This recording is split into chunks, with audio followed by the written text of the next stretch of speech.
Let's get joined up. Today's show is brought to you by Audible, and right now you can get a free audiobook download and a 30-day free trial at audibletrial.com/joinedup. There's over 180,000 titles to choose from for your iPhone, Android, Kindle, or MP3 player. So thanks for tuning in to the Joined Up Writing Podcast, a regular show about all things writing, including interviews with authors, screenwriters, and key figures from the publishing industry. Plus loads of hints, tips, and inspiration for all creatives. You can follow us on Twitter at JU Podcast, leave a quick iTunes review, or just tell a friend.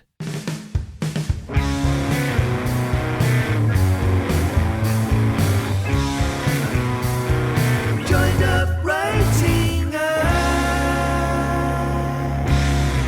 Hello and welcome to the Joined Up Writing Podcast, where a little procrastination can go a long way. I'm Wayne Kelly, and it's episode 136 with psychological thriller writer Emma Curtis. It's an inspiring chat and another great example of why successful writers need perseverance and stamina, along with lots of talent if they want to carve out a career as a novelist.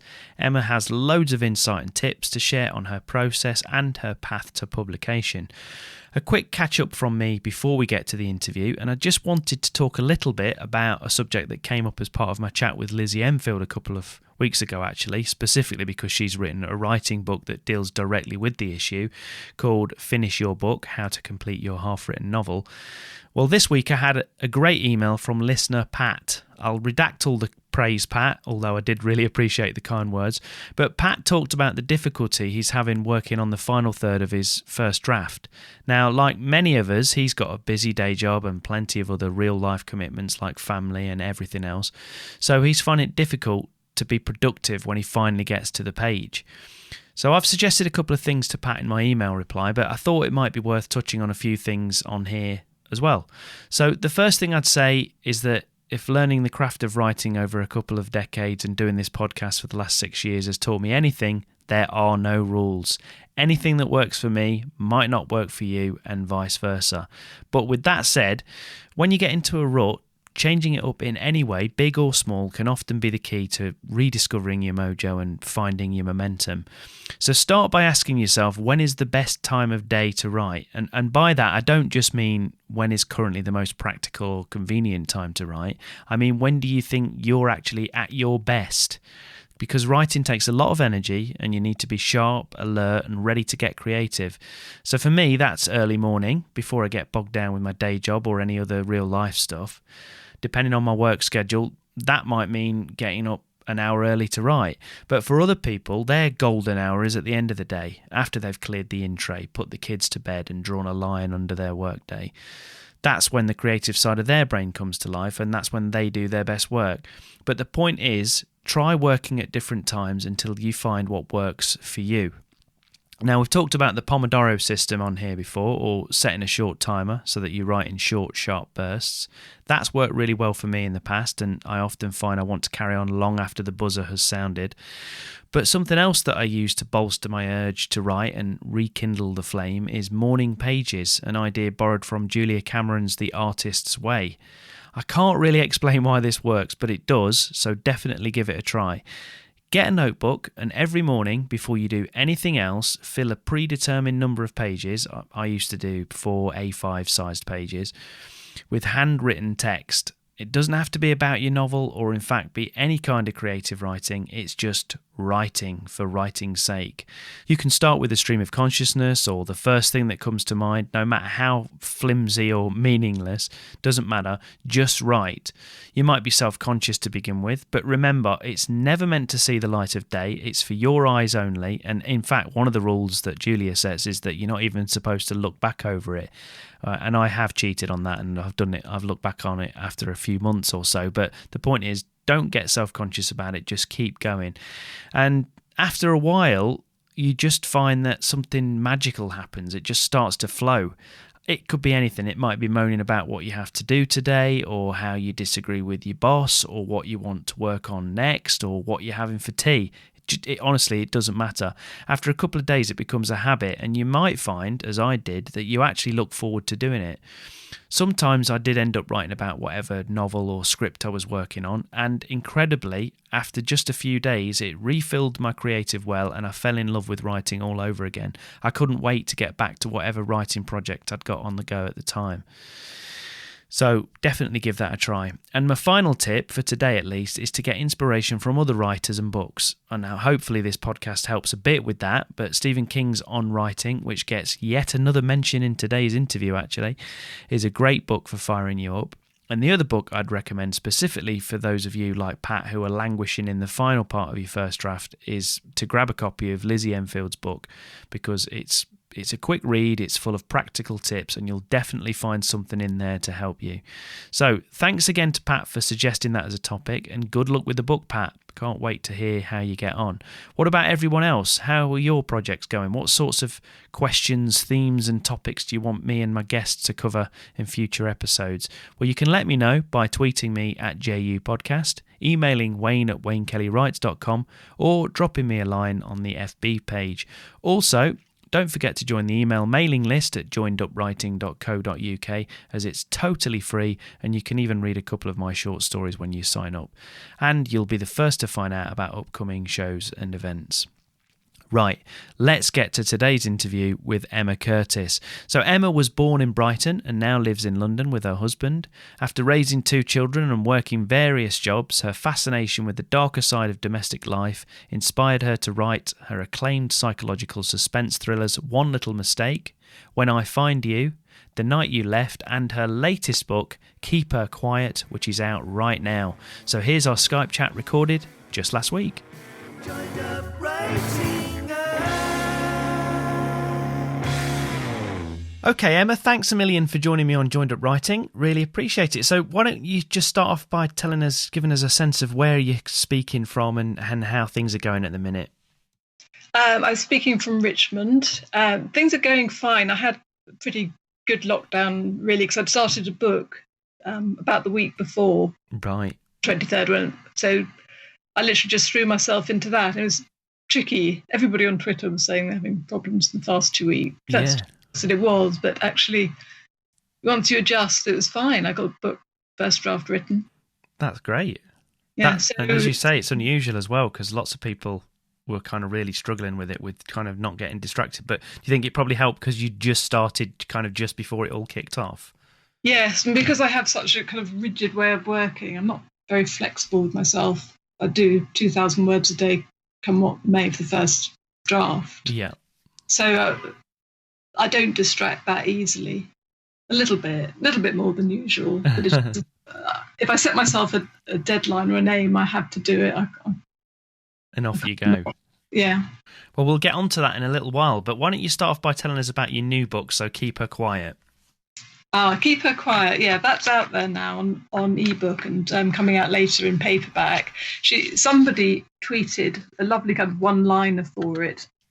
They said, a man connives in the theft of a baby. It will affect his life for years to come in ways that you could never have expected.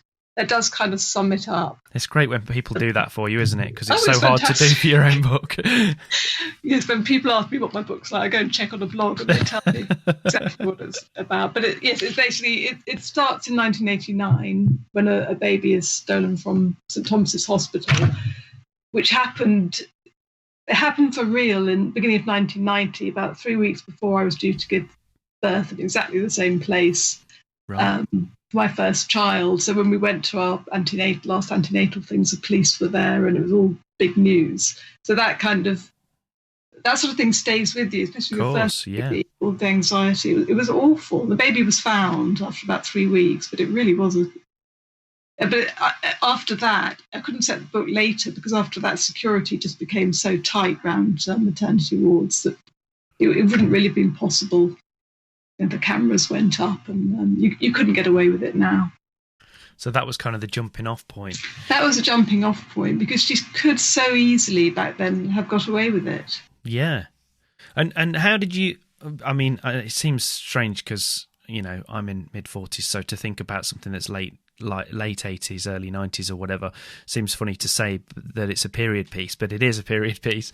So how did you find that sort of flicking back? Because obviously it is pre-internet and pre-mobile phones particularly and stuff like that. So how did you find writing a little bit about that? That's fine. I mean, fortunately, I didn't plan to stick around in the 1980s. So once the baby is stolen, then we skip. I didn't want to do all the kind of chapters on anguish, bereavement, and all that kind of thing. So, because I think that's been covered in so many books, stolen babies.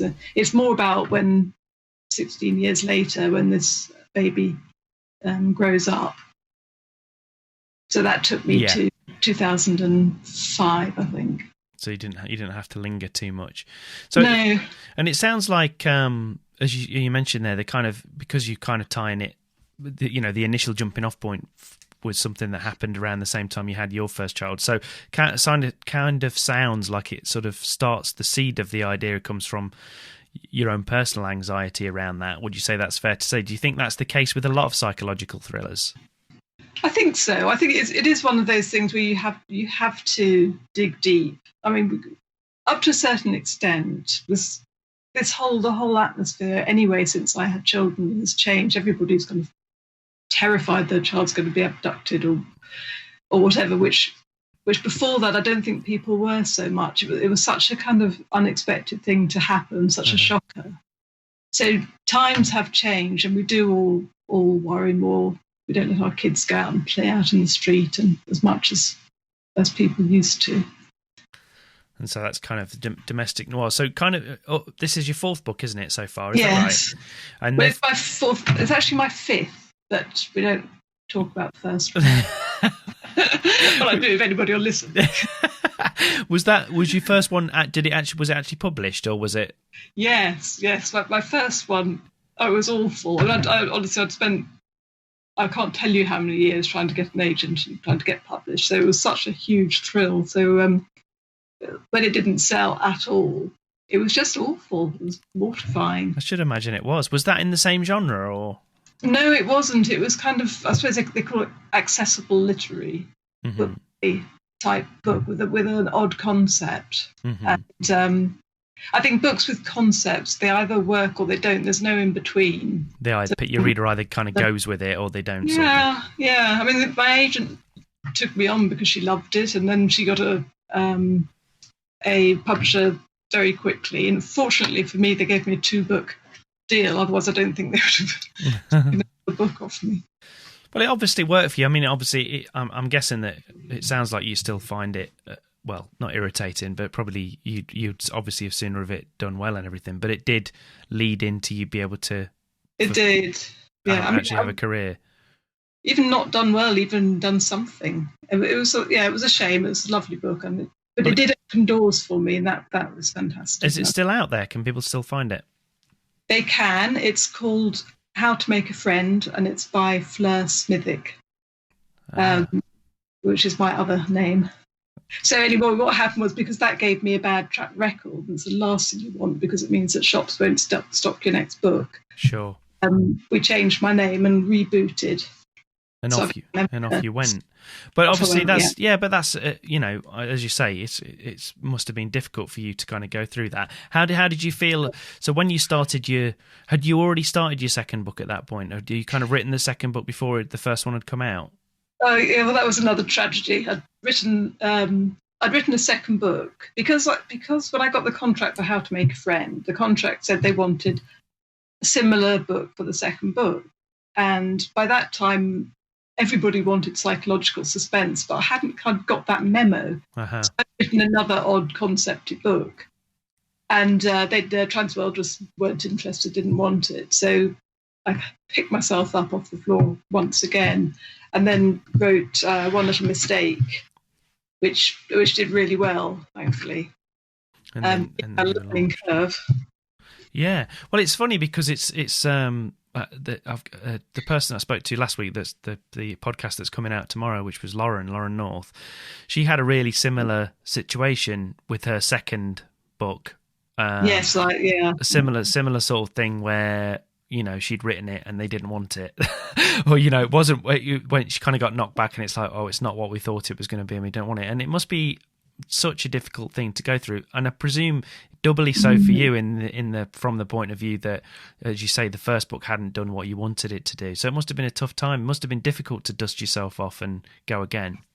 Yeah, but because it taken me 20 years to get to that point anyway, I was actually very good at dusting myself off.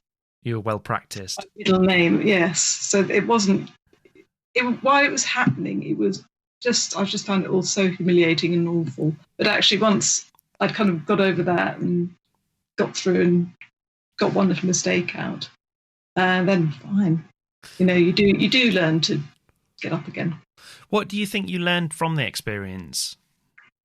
I learned a lot about how publishing actually works and the realities behind the books. You go into it with rather a romantic view of it all, but actually it's not. It's a business. And if you're doing genre fiction, then the publishers, they know what they want. And so was it kind of, obviously the experience with the first and then the second book that never was, or whatever, was that what led you down into this kind of the psychological thriller genre? Was that kind of how you ended up there? It was how I ended up there, yes. I mean, definitely, I really didn't know. I didn't understand, had no idea what was going on. I think Girl on a Train and Gone Girl and Before I Go to Sleep had all come out, and they were great books, but I hadn't kind of seen the big picture. And nobody did explain. Well, I think they did in the end. My editor gave me a selection of books to read. Read these, this is what we want, which sounds awful.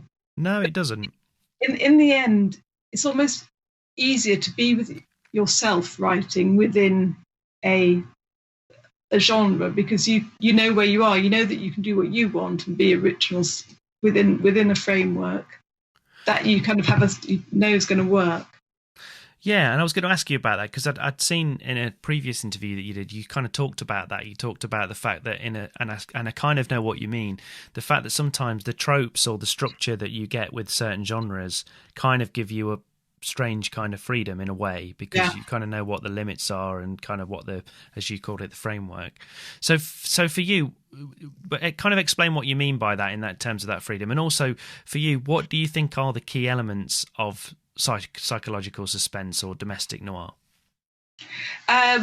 Key elements. I think you've got to be very careful with psychological suspense, not to go too introspective. Mm-hmm. It is psychological. So people, you hear the internal, a lot of them are in the first person. Mm-hmm. You can, I always have masses of stuff going on because I find very introspective ones. I get a bit impatient. So I usually have too much, then I cut it down. But you have to have the right balance between the introspection and the sort of torment or whatever it is that's happening to your protagonist, and the racy, page-turning thriller side of it. And in fact, you want more of the page-turning than the introspection, I think. Yeah. It's experience, really, that gets you there. And so, okay, let's go back a little bit then. So tell us a little bit about your background, where you kind of grew up and what your earliest memory of writing was. Well, we had a house full of books, and I read. I was quite there were four of us, 4 kids, and we didn't really get on very well. So we all read. We all had our spaces. We disappeared into our books. And my mother encouraged us. We went from C.S. Lewis to the Brontes. There was no... I feel well that she never gave us Enid Blyton or anything like that. It was straight on to the classics. Yeah. I didn't discover genre fiction until my teens. And then I think it was Victoria Holt somebody gave me, and it was wonderful. I mean, I loved the Brontes and I loved the Trollope and I loved Jane Austen, but being given a Victoria Holt and then discovering Jilly Cooper, it was great. It was just a whole new world. And I started writing when I'd always wanted to do something. I'm not very good at working with people, working in a business. I just wanted to do something for myself. And I'd faffed around a bit and then got married quite early and had children quite early, and then thought, oh God, what am I doing? So I started writing, and I tried doing a kind of Jilly Cooper-esque thing, which didn't really go very far. And then I read an article in a Sunday Times magazine about a Mills Boon writer, and I thought I could do this. That sounded terribly easy and something I could do with babies. So I'd write with holding the milk bottle in my door, typing away. And didn't get anywhere with that, but I tried for a few years, and I think I learned a lot. I learned a lot about, because they're only they have to be 50,000 words. Yeah, I learned a lot about story structure, keeping things tight, narrative arc, without actually ever doing a class in it. I sort of imbibed it. Yeah, learned by doing. Yeah. Yeah, and then I think I had one rejection too many. I think they were getting fed up with me, because they used to come back when I did that. Your rejection would come as your whole manuscript slamming through your post, landing on the mat. So it was really awful. The thud of disappointment. But I got a job as a school secretary, which was fantastic for people watching. So psychological suspense is brilliant, because you've got all the not mad mothers, but mothers who occasionally behave in just particularly lunatic way, or who are who sort of treat their children in rather a negative fashion. You see the kind of subtleties in the school office. People they just come in and they just come, I don't know who they are. School secretaries are a bit like grandmothers. Yeah. They feel, we had this sort of school office where parents would just stroll in and out the whole time, kids were in and out the whole time, staff members were in and out the whole time. You're like sort of part of the furniture almost. Yeah, you get people throwing up, bleeding, broken arms, mothers sobbing. So it was just really interesting, and you saw the characters, and you saw the tensions between all this stuff. So I did that, and then I kept on doing it. Then my son went to university, and I had another crisis of what am I doing, and started writing again, but this time just writing full-length novels. I think that took about 3 books, and then I finally got an agent with the working concept one. And so those 3 books, what genre? Well, obviously one of them was in the kind of more high concept kind of thing. That was the one that ended up you getting signed or whatever. What were the first 2? Were they similar or a different genre? No, I was trying everything. I tried a rom-com. I tried a sort of, man falling down type rom-com when everything goes wrong. Yeah. The other thing I did was I'd written a short story, because I started reading books on writing, and my husband gave me the Stephen King one on writing. Brilliant, yeah. And it was brilliant. I was so fired up that halfway through it, I just went upstairs to my desk and wrote a short story just off the bat. Yeah. And that one, it got I sent it to lots of competitions, and it got a first prize and a second prize, and it was shortlisted for Fish. And that was the story that I turned into the book that finally got the door opening. And it was such an odd story, but it kind of took that. I think me trying to write rom-com or whatever was just, it was all a bit desperate, really, trying to sort of second guess what people wanted. So it was when I just wrote something odd that I liked that finally did it, but not in quite the way I expected. Yeah, but it got you to where you wanted to be. But it is kind of a lesson in the fact. But I think it takes. I think regardless of whether it's writing or whether it's music or whatever, I think most people start off sort of flailing around, either copying other people or trying to find, trying to follow things, and then it just takes a while for you to find your own voice and find what you're comfortable with, your wheelhouse. If you're not doing an MA, I think if I went back now, I would do an MA in creative writing.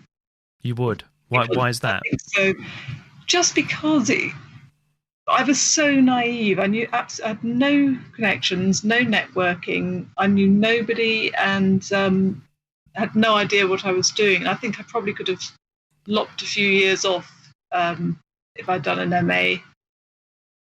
Yeah, I think they do give you, they do help you with the whole networking business. They do help you structure your book, and I don't know. I haven't been on one. Don't know what they help with. But it's your perception of it. It's my perception that a lot of authors nowadays do come through MAs.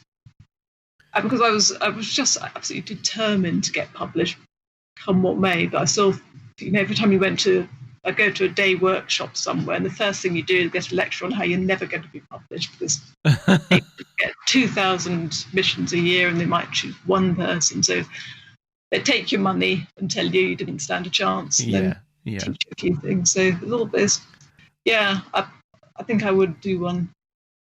And when you were writing, obviously you were kind of, in a sense, sounds like you probably felt like you were writing into the void for a period of time. You were writing lots and lots of things. Were you part of any kind of critique group or circle, or what? How were you going through that part of it, the revising and all that kind of stuff? Because that's tricky anyway. But if you haven't got anybody reading your work or somebody that you trust that can have a look through and give you some kind of feedback. I found the Writers' Workshop in about 2009 and did a one-day course with Debbie Alper and Emma Darwin on self-editing your novel. Uh-huh. That was fantastic. What sorts of things did you learn there? Do you remember? Oh God, narrative arcs, just where to start. Coming in late and leaving early, and but it was also really interesting just being with those two experienced writers, and also being with other people in the same position. But no, I was kind of in a void. Did it give you a sense when you went to that, and obviously you I'm guessing you probably heard other people's writing in different, but did it kind of give you a sense of what level you were at the time, in terms of, because often with those things, I've been in situations like that. I've been in critique groups where you listen and you think, oh, that person's great, like they're way ahead of where I am at the minute. I can sort of see whether that person, I probably think I'm a little bit better than them maybe. And did it kind of give you a sense of where you were at the time? I felt like I was better, which was rather arrogant. I remember there was a chap there, middle-aged chap there, who was writing some fictional spy book, and he never read fiction. Uh-huh. And I just... Oh, I've met people like that, yeah. Yeah. We did listen to each other. I did, not better than everybody. I felt like I was, one of the better people in the group. But I do think that's one of the things with a critique group, because, I was in a critique group until fairly recently. Obviously it's not been meeting at the minute anyway because of what's going on in the world.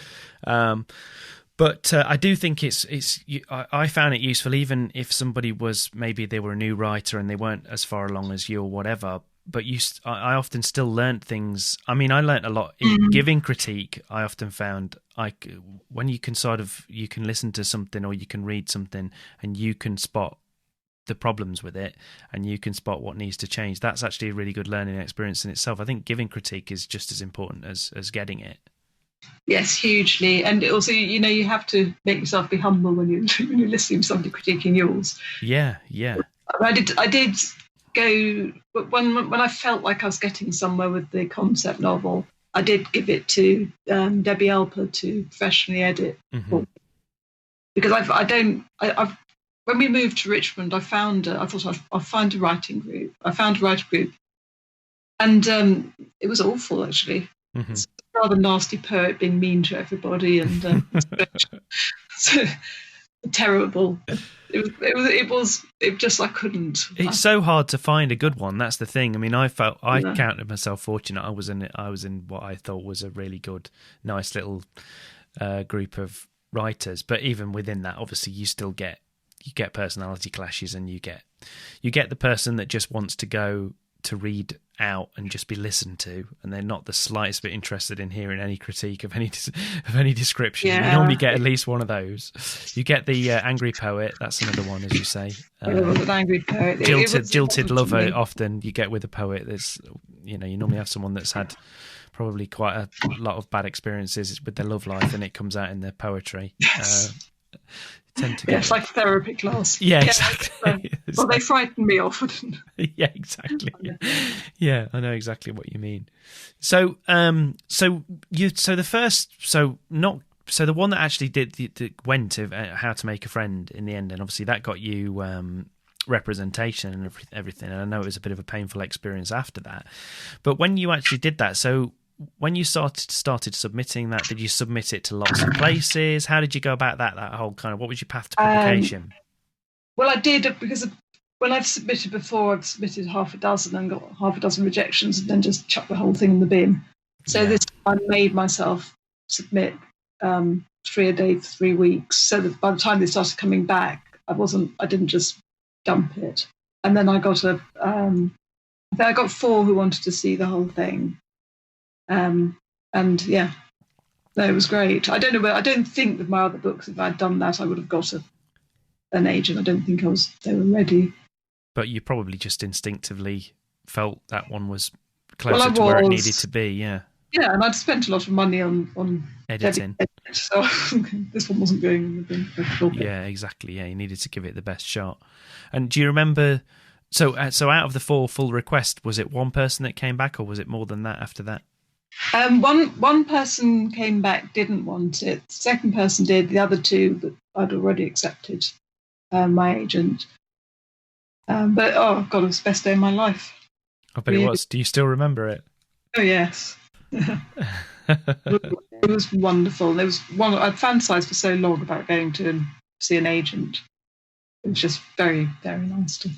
And then when you got signed, again, people just assume that when you get signed by an agent, that then that's it, and then they go and get your book published for you. But did you have to do much rewriting and stuff after that, after you got an agent? Yes, yeah, that was all a bit of a shock as well. I had no idea. Massive rewriting for her, and then again for the publisher. Yeah, so they almost rewrote the book. I couldn't. Yeah. You were surprised by that. What sorts of things do they tend to look at, or did they tend to look at? Was it kind of structural things, or was it just a big mixture of lots of things? Well, there was structural, but the main concept had been, it was about a girl who had an imaginary friend as a child, and she has an accident when she's older, and he comes back, and basically he can only stay while she needs him. If she stops needing him, he will vanish. Like as a child, she stopped needing him and he vanished. And this imaginary friend, is determined to stay. And he had his point of view chapters, so they made me lose those. They made me lose the sex scene with the imaginary friend and her. So they kind of changed. I think that's one of the reasons it didn't work, because it was neither one thing nor the other. I think maybe I don't know. Just kind of committed to it with how you'd written it before, but yeah. So yes, I was a bit resistant to that, but in the end, I had to do it, and I don't think it just didn't work. And but even with that, presumably you learned quite a lot. That was obviously first time of being signed and everything else. I'm guessing you probably learned a lot of stuff during that time. Yes, I did. I learned to say, "Of course I will." Did you have, like, was your initial thing, because you were obviously it was the end of such a quite a long journey for you to try and get there, as it is for a lot of writers? What was your initial response to just say yes to like everything, or did you kind of push back on certain things? I pushed back slightly on that, but in the end, it was I realised I wasn't going to win that battle. So I don't know if it's a better book. I still sort of think it would have been better left alone. Yeah. But, I was so naive, I had no understanding of anything. And some part of me wants to rewrite it completely, but I think it'd be flogging a dead horse, which I don't tend to do. And obviously you kind of 4 books into like your psychological suspense kind of genre writing now. How have you? Do you think you're more confident now as you're writing, both in the first draft and throughout the process? How has your process changed, if at all, since you wrote that first novel? Would you say?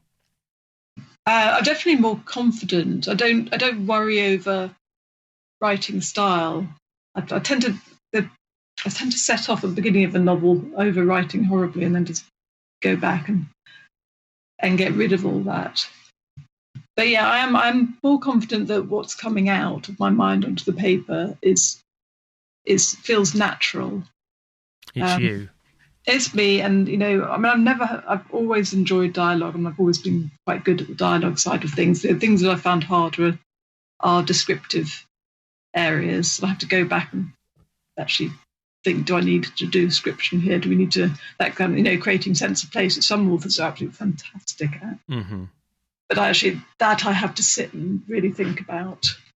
Yeah, so do I. I think it's partly to do, for me anyway, I don't know whether you're the same, but for me it's partly to do with the stuff that I like to read, because even when I read a novel that's got lots of great description in it, I can read a bit of it, but I do find that sometimes I'm almost racing through it to get to the next bit of dialogue or the next plot. I don't mean I skip it, but I do find that I tend to kind of almost brush over a lot of that stuff when I'm reading. So, and I think that kind of feeds into my writing sometimes. It's like, well, you know, who cares? I mean, obviously you do want to evoke a sense of place and everything else, but at the same time, you know, there's a thing as a reader, there's that, I think he talks about it actually in On Writing, Stephen King talks about it, you know, On Writing, you know, he can conjure up a table. I think he does in the book. He talks about a table and then he says about what the tablecloth is and what's on it. But he says, even though I've just described that and I've told you it's a table and what colour the tablecloth is and what's sitting on it, everybody that reads that has got a completely different version of that in their heads, because it's such a bizarre thing that we do when we read.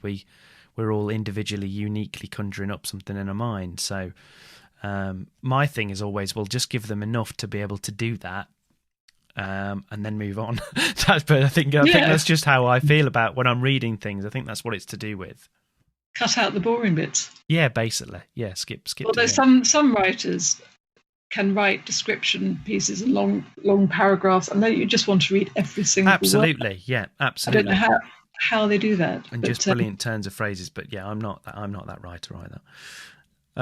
So you kind of mentioned earlier on, but you talked about a little bit about your approach. You said you're quite structured with like how many words and different bits and pieces. So tell us about your approach. Do you plan where and when do you write? What's your favourite part of the process? If you were sitting down tomorrow to start something fresh, how would you go about it?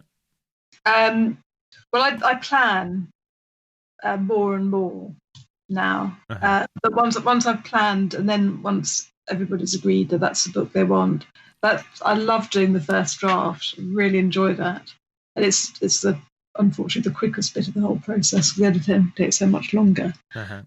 But I just really enjoy it. I get up early and I sit down and do my 2,000 words, and then I go out for a walk and mull it over, and then I come back home and fiddle with it a little bit, and then it's on to the next chapter the next day. So I have to finish a chapter, whatever, so they tend to be around 1,500 to 2,000 word mark. Yeah, I was just going to say, so if you come up with in terms of idea generation, so do you tend to sort of keep like a file, or you make notes of things that, obviously with this latest book with Keep Her Quiet, that kind of came, the initial seed of the idea came from something that you kind of remember from your first child, having your first child and all that sort of thing, and that was the jumping off point. But do you tend to find that things catch your eye in the news, or do you make notes, or is it just you get that single eureka moment and off you go? How does that tend to work? Well, you have to be quite careful of eureka moments, because sometimes they're a wonderful premise and they don't kind of turn into a whole book. The one from the listen to the radio was a few years ago. I was listening to Stephen Fry talking about his memoir and about being face blind. So that's about the idea.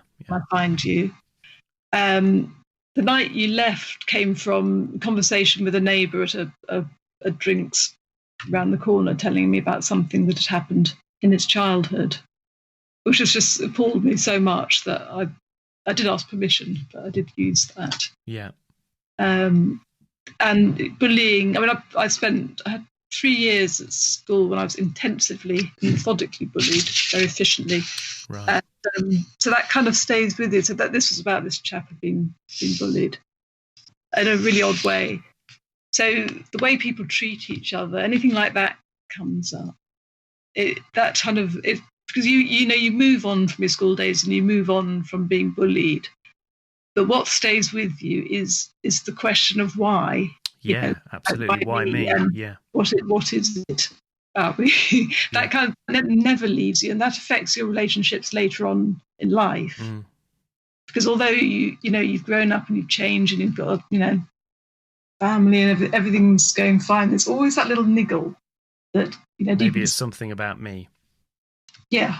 So that sort of thing, I'm really attracted to stories that involve that kind of thing. That was very much The Night You Left. And I go back to that. The first book, How to Make a Friend, was about that as well.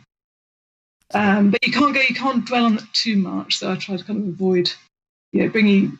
You don't want to bring your issues into every single book. No, but it's just interesting how things that happen to people early on in life, whether it's been bullying, whether it's some other sort of experience, really does affect their adulthood, whether they're going to be an addict or depressive or completely hyper. It kind of all goes back to those early years. Yeah, absolutely. So when you kind of get, let's say you're talking to a neighbour or whatever, and this idea pops into your head and you think, there might be a book in that. How do you know, or how do you work out that that's the one? That's the one that's got the legs needed to sustain a novel, and it's not just a short story, or it's just, it's not going to die after 20,000 words or whatever. You have to start thinking beyond that kind of lovely. It's usually the first kind of up to 10 chapters, everything's charging along. You've got this wonderful premise. But you need to think of one thing that will take it further. It's almost like a kind of core action all the way through it. That everything, how to describe it, I suppose like a spine or something going through. So you have your premise, your face blindness, or your person's disappeared. But there has to be something else going on that takes it through. If you're doing romance, you have a lovely love story, but beyond that, there is something external thing happening, like, the show must go on or whatever. Mm-hmm. So I look for something, however nebulous, that will carry the story and support all the kind of psychological stuff. And that, it's quite tricky, and it's a bit that you don't want to do. You want to just do this lovely meaty. That's the heavy lifting, yeah, not like the flash of inspiration that you get when you first start off first draft. It's the stuff that supports it. It means that you can whiz on ahead because you know that you have the safety thing. And do you think that's why you've become more reliant on planning a bit more? So when you sit down, do you is it a bit of, because for me, speaking personally, in those situations, as I have the same with scripts, is I'm always really, really, really itching to start the actual first draft, like actually start writing the first chapter or whatever it happens to be where I'm going to kick off from. And I sort of have to hold myself back a little bit sometimes and try and make some notes and try and actually think about where the whole thing's going and what direction I'm heading in. And that's always a bit of a struggle because I just want to do the exciting bit and crack on with the new writing. Do you find that? Yeah, absolutely. We're in quite a good situation at the moment because Keep Her Quiet is out. The one for next year is Editor. And so I've just given myself plenty of time. I've got an idea, so I'm just mulling it over. And it's a question of mulling. Yeah. Really. And if you can't see, I've let so many good ideas go because I just can't see how they would sustain an entire book. Maybe a good short story. Yeah. And do you tend to write them down, or do they just remain in your head? I do. I have a story file document. I'll just write a sentence or a paragraph, whatever it was, and I occasionally go back to that.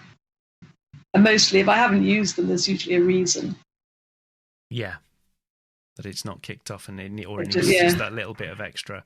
And so once you start planning, how does your plan look? Is it a synopsis that you kind of just write it, kind of this happened, then this happened, then this happened, or is it a chapter plan, or do you use like the kind of classic kind of, 3 or 5 act structure and you've got like an arc and you're following it through? How kind of structured are you with that? I just sit down and start writing scene by scene, and usually end up with between 7,000 and 10,000 words. And then I work on that, and then I send it to my agent.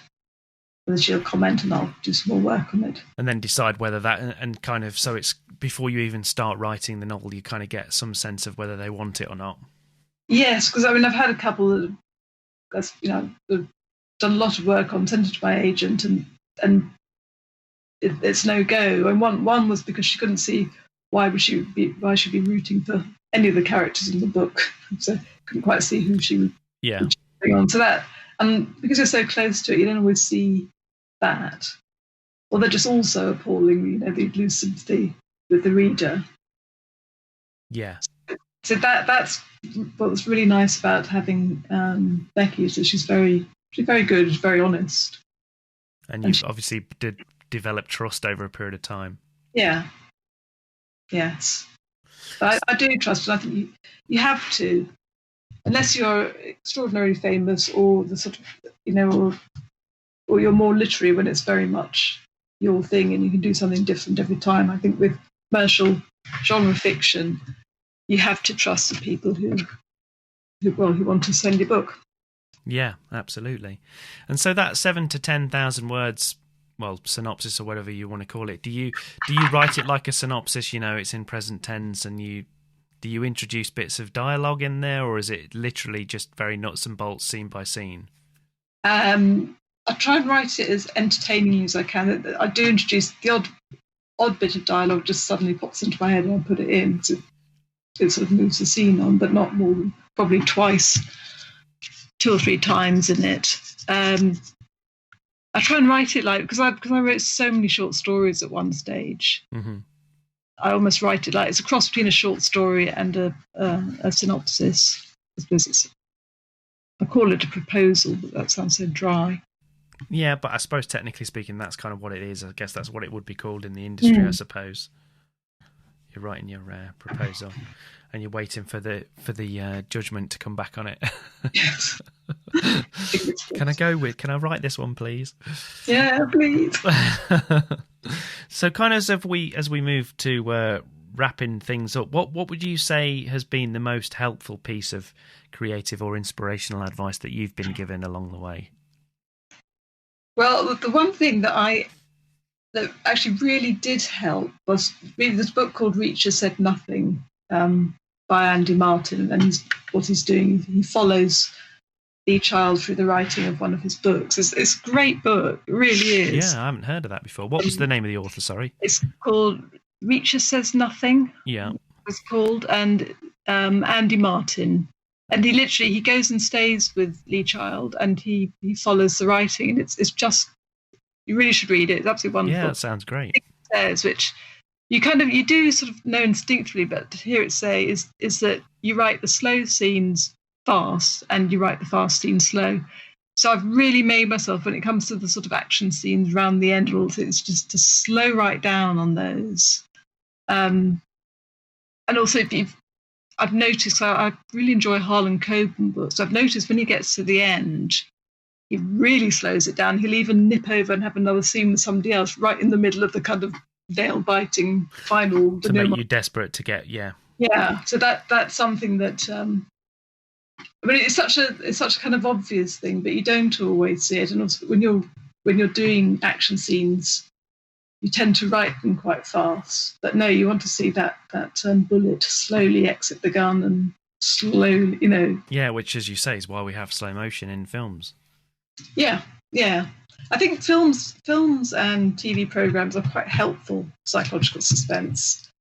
If you watch them, with these books, you don't, almost like a film, you don't want too many characters. And you also don't want extraneous stories going on, subplots and things. They're quite focused. So watching a film or watching a drama. Have there been any particular films or TV things that you watch that kind of feed into what you do you think, or that you particularly like and you think are good examples of what you're talking about? But there's been a lot recently because of a bit of a vogue for them. I thought the Jeremy Bamber story from ITV was excellent. If you, no, I didn't see that. That sounds good. It's called White Horse Farm, and it was done absolutely brilliantly. I always forget the names of these things afterwards, but there've been, if you look at the dramas in the last 3 years, there've been a lot of psychological. There was one called Paula. Oh yeah, I remember that one. That was good, and I think just there are a lot, but they do. A lot of them are 3 things, so that whole 3-act thing, or even 5 that you're talking about. Yeah.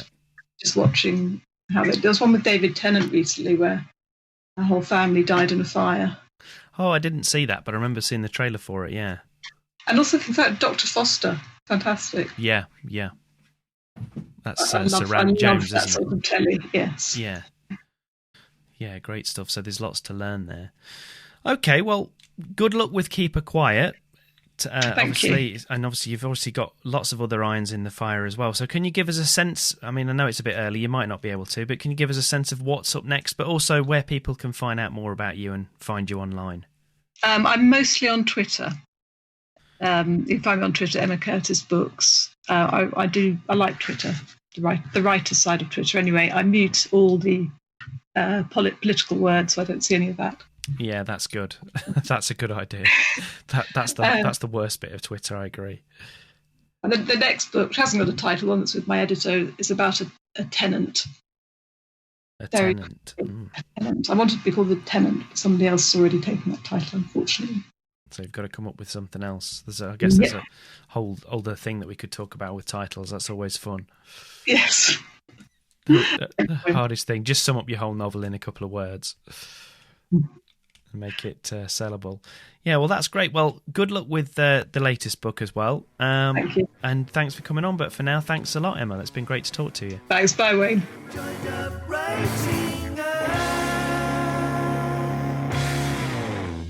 There you go. Thanks again to Emma Curtis, whose book Keep Her Quiet is available right now. So if you want a dose of psychological chills, go and get it. I'll put all of her links in the show notes over at joinedupwriting.co.uk.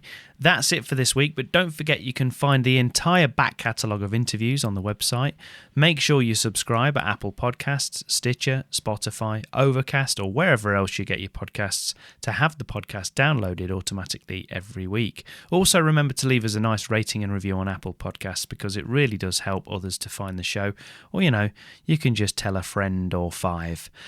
Thanks for listening. I'm Wayne Kelly. Happy writing. Stay safe, and I'll see you next time.